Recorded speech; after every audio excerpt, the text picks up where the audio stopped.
आप सभी श्रोतागणों का एक बार फिर से स्वागत है मेरे चैनल रागनी सिंह में। आइए आज सुनते हैं मालती जोशी जी द्वारा लिखी हुई कहानियों में से उनकी लिखी एक और भी खूबसूरत कहानी जिसका शीर्षक है सपने। तो चलिए शुरू करते हैं कहानी सपने। रिंकी इन दिनों बहुत सपने देखने लगी है। किसी सपने में वह शहनाई से गूंजते एक तोरण सजे द्वार तक पहुंचती है। अपने मेहंदी रचे हाथों में जयमाला उठाए ऊपर देखती है।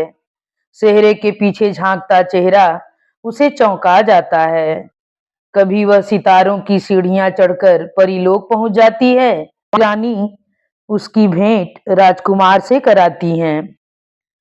राजकुमार जैसे ही उसकी तरफ देखकर मुस्कुराता है वह चौंक उठती है। कभी वह सपने में तीज का व्रत रख लेती है। दिन भर निराहार रहने के बाद रात को धूमधाम से शिव पार्वती का पूजन करती है।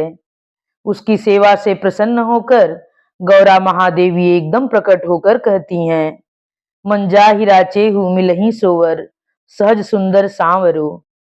लेकिन मैया वह सांवरा नहीं है, वह कहती है और अपने कहे पर खुद ही लज्जित हो जाती है।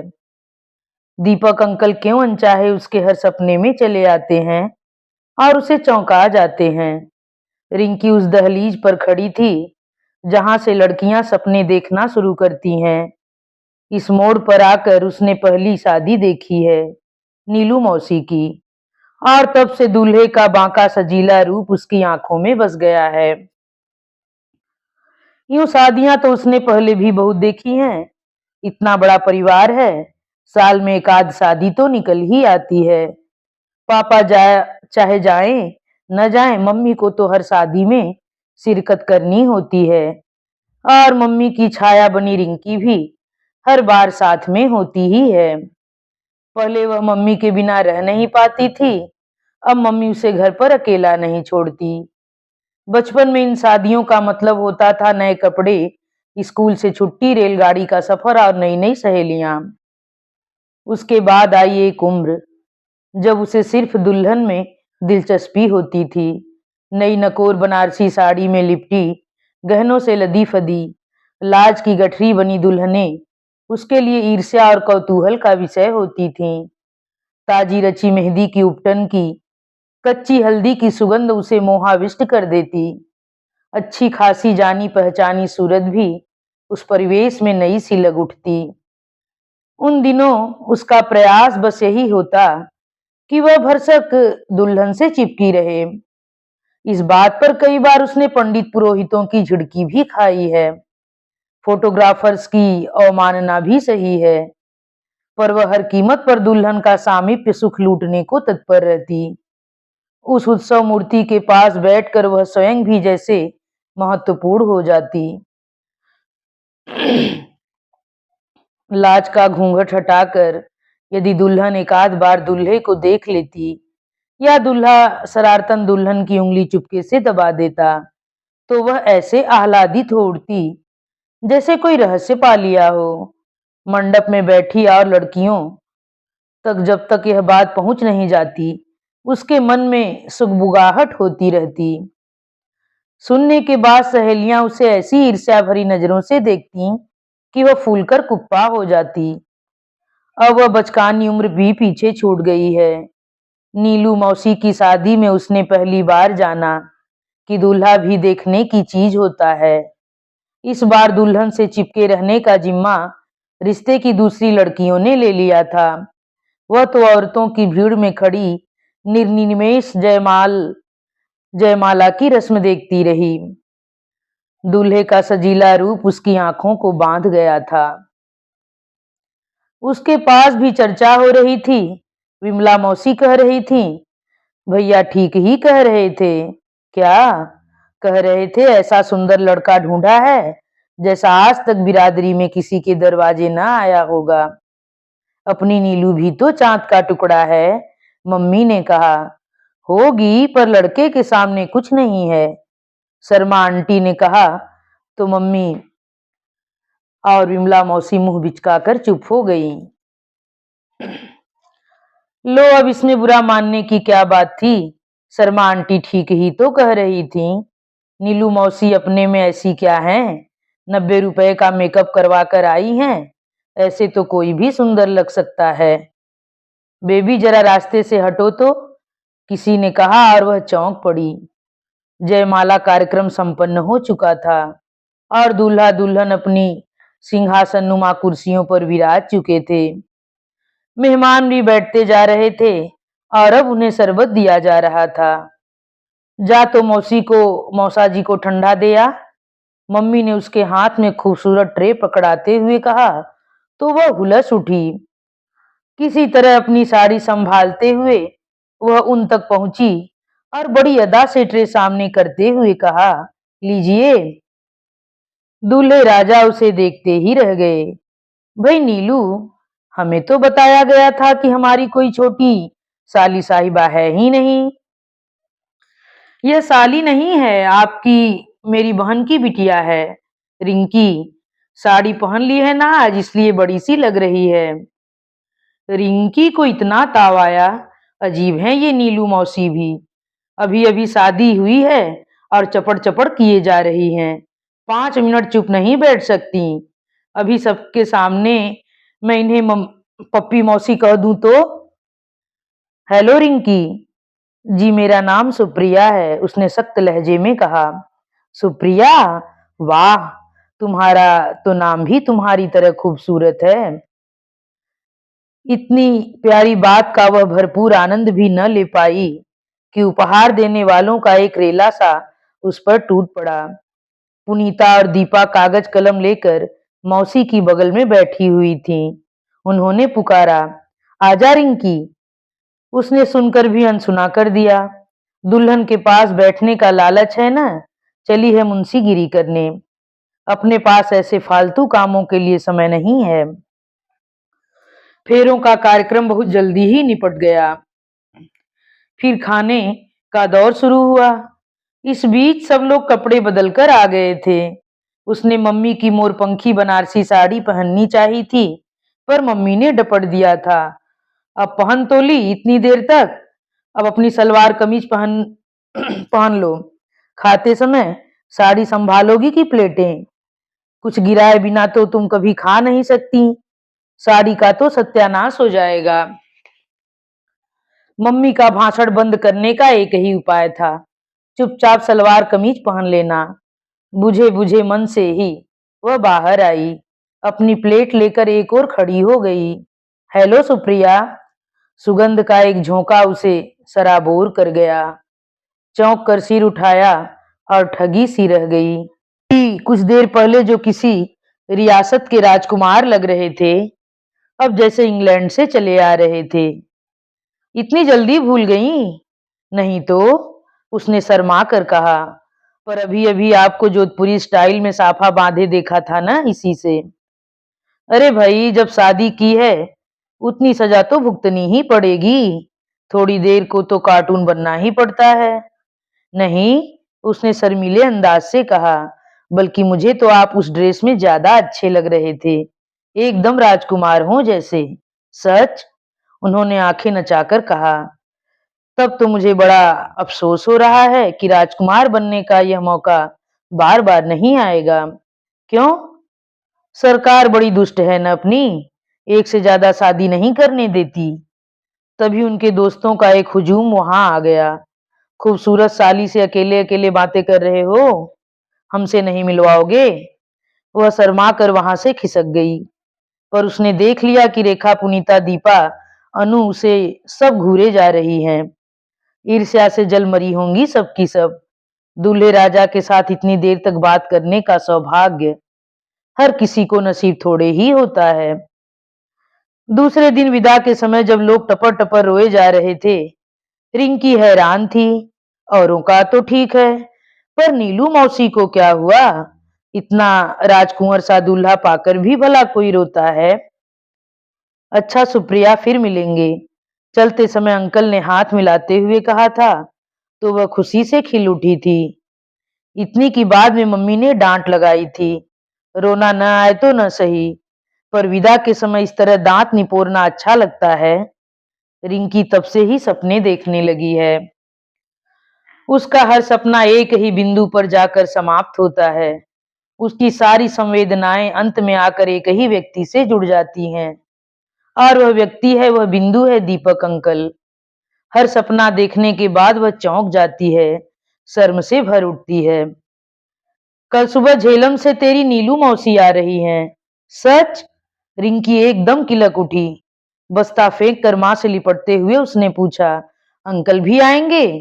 हाँ, और साथ में छोटी गुड़िया भी। अरे हाँ, गुड़िया की बात तो रिंकी भूल ही गई थी। दिन भर बड़ी बेचैनी से कटा। रात ठीक से नींद भी नहीं आई। देर से सोने के बावजूद वह 6 बजे उठ आई थी, पर उसने स्कूल गोल कर दिया और स्टेशन जाने के लिए तैयार हो गई। लंबी प्रतीक्षा के बाद ट्रेन आई, और पल भर को उसकी उत्सुकता निराशा में बदल गई। वह लेने आई थी किसी सजीले बांके राजकुमार को, पर ट्रेन से जो उतरा वह तो एक दुनियादार किस्म का साधारण सा आदमी था। अंकल कैसे कैसे लगने लगे हैं ना मम्मी? मौका मिलते ही उसने फुसफुसा कर कह दिया। कैसे क्या, अच्छे तो हैं। 22 घंटे का सफर तय करके आ रहे हैं बेचारे। उससे क्या फर्क पड़ता है, रिंकी ने सोचा। थकी मादी तो नीलू मौसी भी हैं, पर वह ताजे गुलाब की सी खिली खिली क्यों लग रही हैं? अंकल के चेहरे पर जो एक कशिश थी वह कहाँ चली गई, या कि वह बात कभी थी ही नहीं, मात्र मेरा भ्रम था। मम्मी तो नीलम और गुड़िया को लेकर व्यस्त हो गई। अंकल के मनोरंजन का भार आ पड़ा रिंकी पर। पापा ने तो पहले ही स्पष्ट कर दिया था, देखो 8 दिन की छुट्टी लेकर मैं घर बैठने से रहा। संडे को कहोगी तो घुमा लाऊंगा। तो बस अब रिंकी है कि अंकल को चाय दे रही है, बगीचा दिखा रही है, लाइब्रेरी ले जा रही है, शॉपिंग करवा रही है, बचे हुए समय में रमी और कैरम खेल रही है।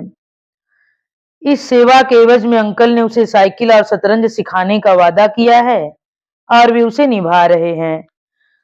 शुरू शुरू में तो सारा कार्यक्रम बहुत अच्छा लगा था, पर शीघ्र ही उसे ऊब सी होने लगी।